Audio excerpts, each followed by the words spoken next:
The car is a long black shell that eats city noise and leaves only the small clink of a glass paperweight on leather.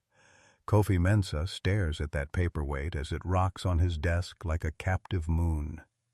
It belonged to his father once, a simple brass bolt wrapped in glass, and it sits now in the billionaire's hand like a weight of choice. Outside, Accra hums, fruit sellers shout, a motorbike coughs, heat clings to the air, tires hiss near a market lane, and a sudden smell of fried plantain hits him like a memory. He has a meeting in 10 minutes, a new tower waiting for his signature, and a promise to keep to the board. He hears a cry in the street and does a quick choice that shocks his driver. He cuts the meeting and orders the car to stop. The car door opens on a smell of oil and stew. Kofi steps out in a dark suit that drinks the sun. The market is a riot of color and movement. Umbrellas, clothes, a boy throwing a stone that hits a painted tin. A woman kneels at the edge of the lane, her hands black with grease, her sleeves rolled up. A child sits on a wooden crate, small legs swinging, the frame of a wheelchair leaned to one side like a tired bird. The wheel is loose. The child, Kojo, is 5, and he watches the woman with wide, honest eyes. The woman, Amina Binta, is a cleaner at the nearby clinic. She works nights, mopping floors, and days piecing together small repairs from whatever she finds. Kofi watches from the shade and feels the glass paperweight burn cold in his hand. A chicken squawks, and a cart rumbles by. A loose bolt clinks on stone, and the sound is a spark in his head. Amina uses a spoon to bend a bent rim back into shape. She ties a strip of plastic around the spokes to keep the wheel from rubbing. Her fingers know how to move metal and cloth like a seamstress knows how to move thread. She is not asking for money. She is fixing because somebody has to. Kofi's first impulse is old and polished. A check, a board meeting, a press release. He reaches for his phone. It feels like the same decision his father made on a smaller scale. Money as oil for everything that is rusty. He calls his assistant, but the words do not leave his mouth. Instead, he tells the driver to slow, and he walks toward Amina with his shoes clapping the dust. The market shuts its face for a second to watch the man in the suit approach the woman with dirt-streaked hands. Amina looks up. Her eyes are careful at first, and then bright with suspicion. "You the man from the big house?" she asks, sorting the wheel with a cloth that smells like soap and metal. "I am Kofi Mensah," he says, and his voice carries like money.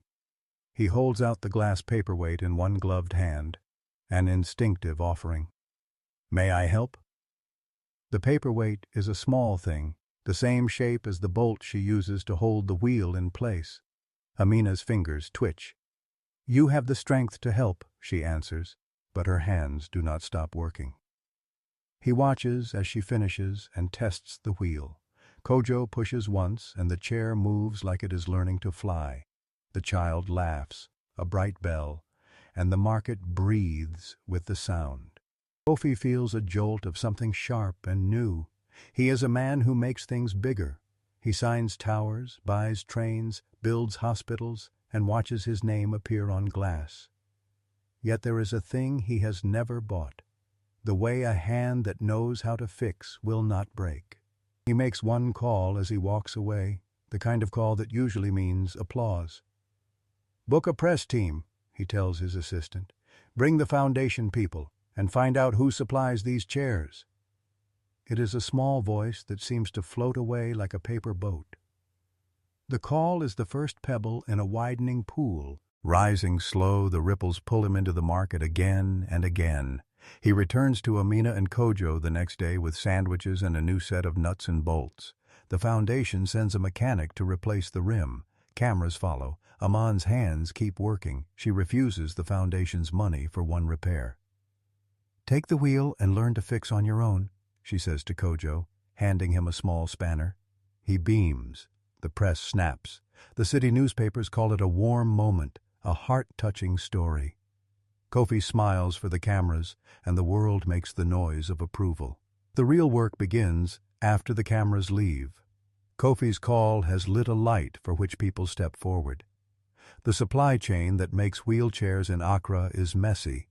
His team finds a ledger of contracts under a layer of dust. Contracts between a government office and a middleman named Yaw Koranteng. Yaw is a man with a smooth handshake and a smile that never reaches his eyes. He runs procurement for a council that buys medical supplies, and he has built a small kingdom on the lean muscle of public money. The first obstacle is paperwork, piles of faded invoices that smell of damp and weak ink. Kofi's auditors find gaps where wheels should be and fingers have hollowed out the prices. Amina's wheel was made from cheap metal rather than the strong alloy the contract promised. It should have lasted 5 years. It lasted 5 months. Kofi realizes that his foundation's donation of chairs is being eaten by someone in the middle. He had meant to heal. Instead, he has been used as lipstick on rotten fruit. Second obstacle is pride.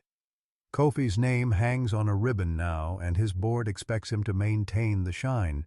He holds meetings in high rooms where the air is cool, and his team argues about risk and reputation. "You cannot burn bridges," one tells him, as if friendships with crooked officials are bridges and accountability is a match. Kofi feels the old hunger to keep the tower high and smooth. His father's bolt in the paperweight whispers that there is another kind of strength.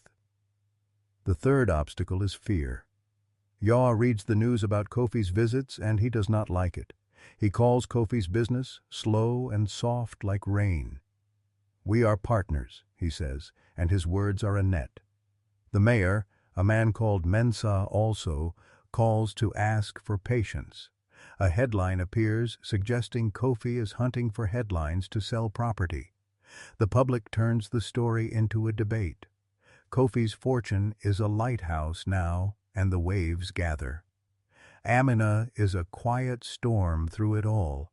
She keeps fixing chairs with the same hands. She does not pose for cameras. She tells Kojo stories from the village when the rain sounded like a drum. She says she once had a small metal workshop in Tamale, where she learned to weld under a tin roof. When the floods came, she closed it and left for Accra to clean floors at night. Pride is stitched into her like embroidery. She takes donations, but not charity. "I fix what breaks," she says. "I teach others to fix, too." Kofi asks his team for public audits. They find a paper trail that leads from Yaw to a shell company in Tema. Kofi's legal people say the trail needs time and patience. Kofi is a man used to time and patience melting away under his will. He feels the itch to make the record visible now. He plans a public event, a free clinic for mobility with wheelchairs distributed by his foundation. He imagines Amina standing by him as a symbol of hands that build a city from the ground. He makes the second call, wheelchairs, fast. He orders the printing of a large banner.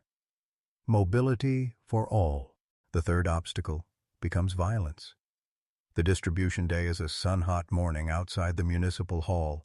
A crowd gathers, curious and hopeful, but Yaw's men are there too, slick and tense. They spread a rumor that the chairs were made with smuggled parts and will fall apart. They bring a broken chair to the stage and press it for the cameras, a theater of failure. The press smells blood, and the mayor, who earlier asked for patience, now smiles with a politician's teeth. The audience starts to jeer. Kofi feels his chest close. Amina stands at the back and her jaw sets like a hinge.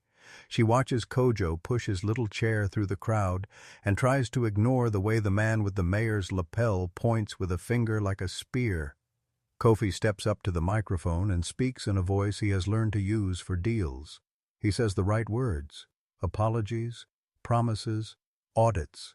The crowd listens like a thirsty plant, but the press keeps asking. Kofi's fortune is not a blanket here. It is a target. At the midpoint of this whole thing, a twist turns the light upside down. Kofi's mother receives a message from Tamale that Amina's old workshop once saved a young man who later became Kofi's driver. The young man tells a story of a night years ago when a boy fell into a river and a small workshop's repair of a broken chain on a ferry saved the machine that pulled people back to shore. The worker who fixed that chain was Amina's brother. Kofi suddenly realizes that his empire of bridges and towers sits on the same metal knowledge Amina carries in her hands. The twist is not only a blood tie or past favor, it is a truth that flips what Kofi thought he bought with his money. He had seen his money as a cure. Now he sees it as a shield he used to hide the brittle bones under the city's strength. The call he made for a press event, meant to make him look good, becomes a bright thing that lights the rot. The twist flushes color into the story. Kofi's buildings need the same hands who fix wheelchairs. The poor are not just objects of charity, but teachers of resilience. The flip changes Kofi. He no longer wants to sign papers that mask wrong. He wants to find out who takes the metal that should have gone for chairs and sells it to factories that make gates for the wealthy. But the twist also makes him danger. Yaw hears of Kofi's change and sharpens his knives. He leaks a dossier saying Kofi's foundation mishandled funds in a past program. The board recoils. A scandal erupts about an old hospital contract where money is missing. The press who once adored him now follows the scent of a fall. For the first time, Kofi feels the zero that sits under his numbers. The fourth obstacle is his own history.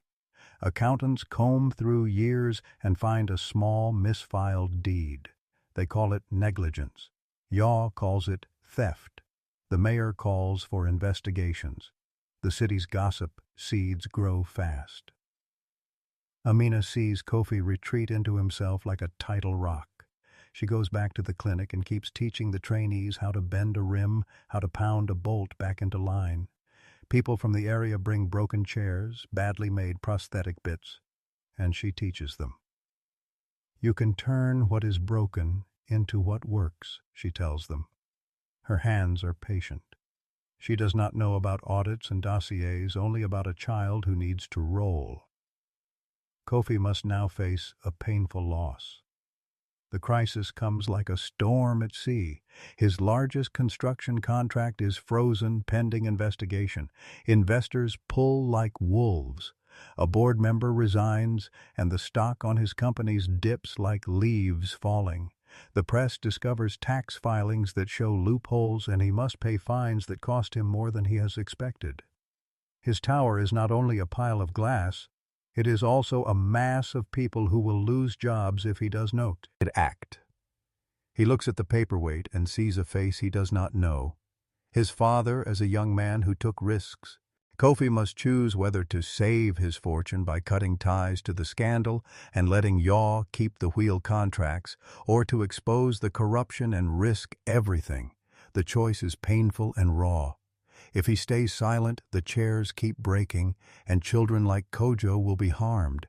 If he speaks, he could lose his company, his name, and the lives that depend on him.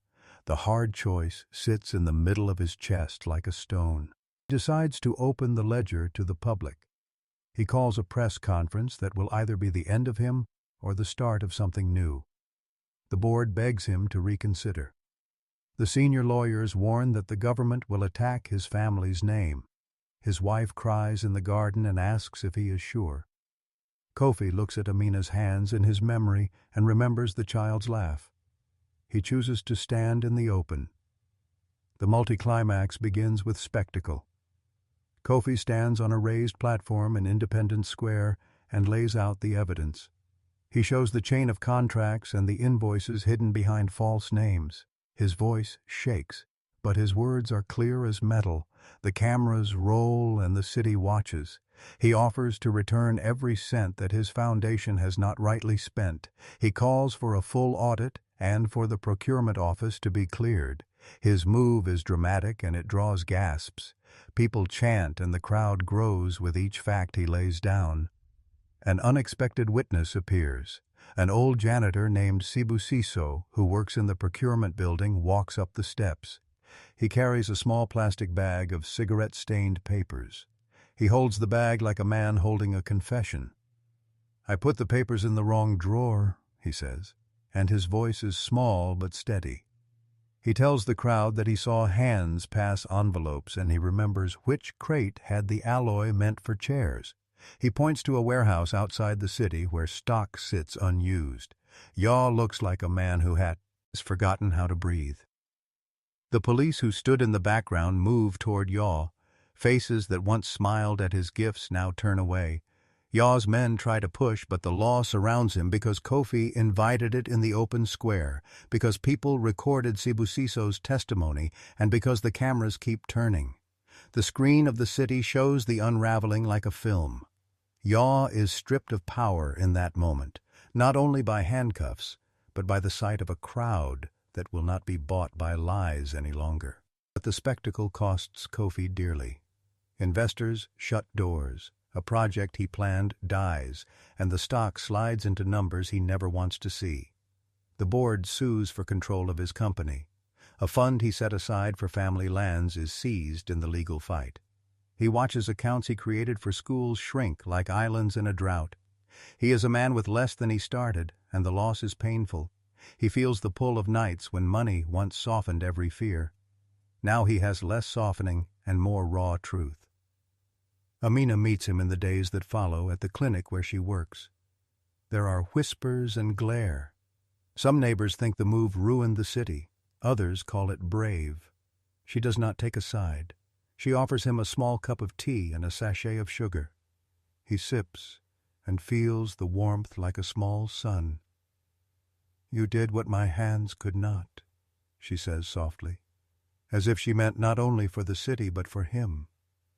Kofi asks the hard question, "Why did you fix the chair instead of asking for help?" "Because I could," Amina answers. "Because when a child cannot move, the world becomes a wall. I learned to make holes in walls."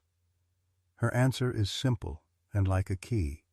It opens the way for the next plan. He launches a new idea with what remains. Not a giant program from the top down, but a small network of local workshops where people like Amina teach neighbors to make and fix mobility devices. He converts a part of his remaining resources into training centers in Accra, Kumasi, and Takoradi. Each center is a small, warm room with acacia tables and a wall of tools. The centers sell affordable chairs made with better metal and local labor.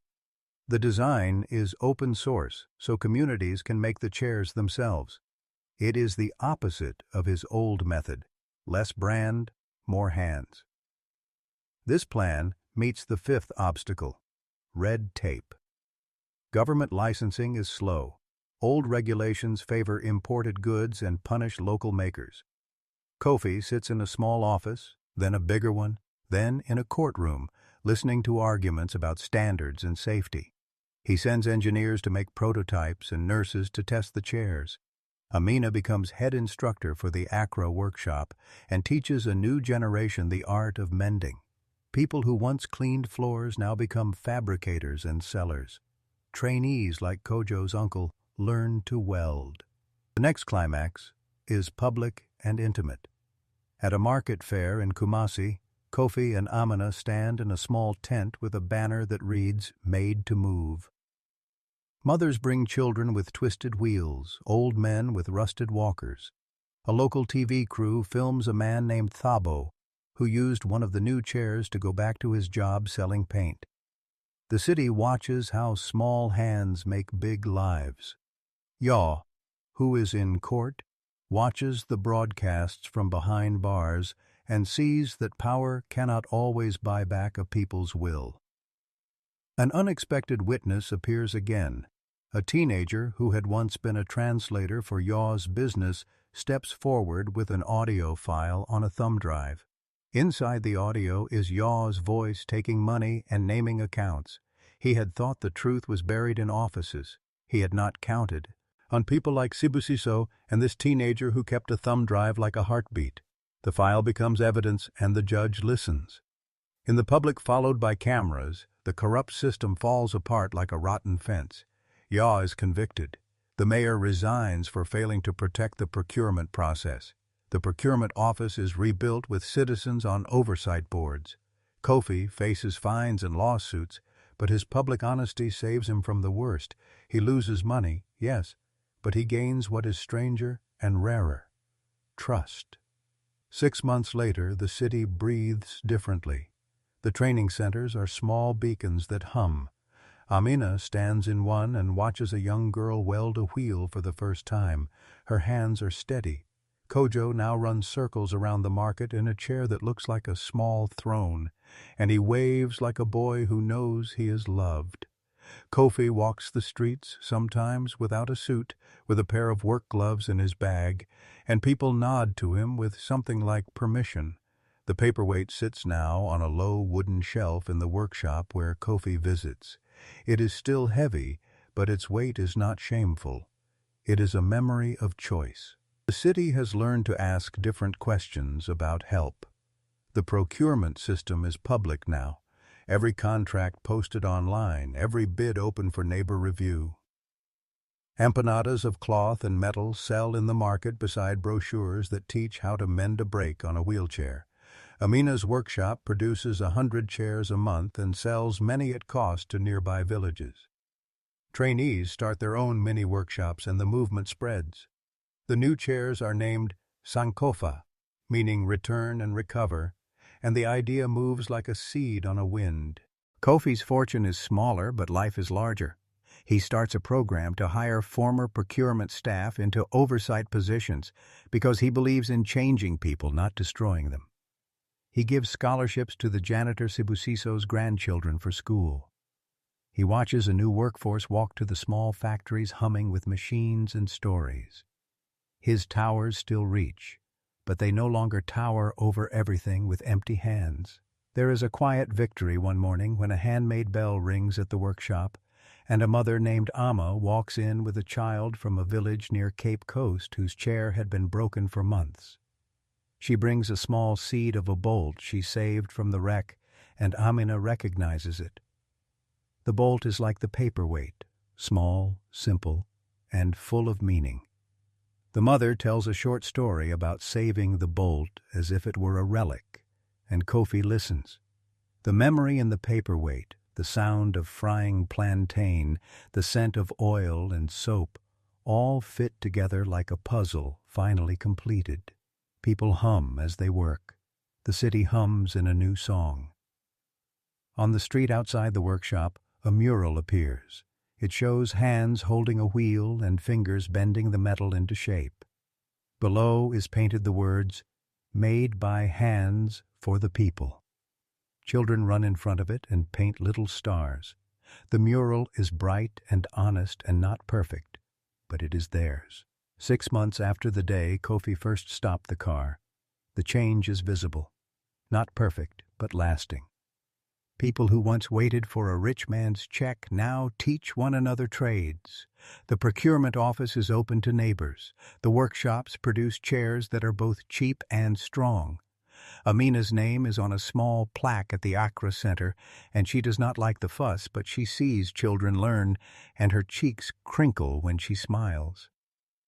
Kofi sometimes sits in the back of the workshop with a cup of tea and watches the smith. He has bend metal. He brings the glass paperweight often and places it on the workbench. It is no longer a symbol of power, but of memory and choice.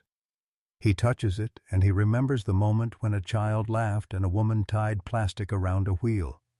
He remembers the quick step off the path he had set himself and how that step became a path for others. The city is different now. It is still loud and sometimes messy, but the noise includes the click of new tools. People who used to own nothing now own skill. The procurement system is better because neighbors watch it like a garden. The corrupt men who once thought they could steal metal to buy gates and parties are in court or in small houses thinking about other things. Some deny guilt, some cry. But the power that mattered most, people working with their hands, grows. Amina continues to teach. She still mops floors at the clinic sometimes at night because she likes the quiet and the steady sweep of the mop. She likes to feel that she is part of both worlds. Kojo grows taller, and one day he pushes a chair that Amina designed for an old man who cannot walk. Kofi watches from the doorway and feels a warmth like heat after rain. He knows the cost he paid, the money he lost, and the nights of worry.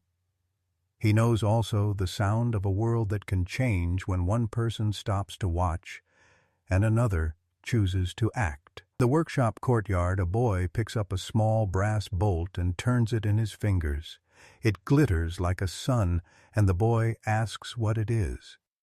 Amina kneels and says simply, "It is a piece of what makes us move." The boy nods and puts the bolt carefully in his pocket, like a charm. 6 months later, the paperweight sits in the sun on the workbench, and the room is full of people. Local leaders, trainees, older women from the market, and journalists. They gather to open a new center in Kumasi. Kofi stands with calluses on his hands now from hammering once in anger, once in hope. Amina stands beside him, and Kojo laughs at the front. The cameras are there. But this time the story is not just about a man in a suit and a woman with black hands. It is about a community that fixed itself and taught the city how to care. Moral. True wealth shows in the hands that fix what is broken, not in the names on tall buildings.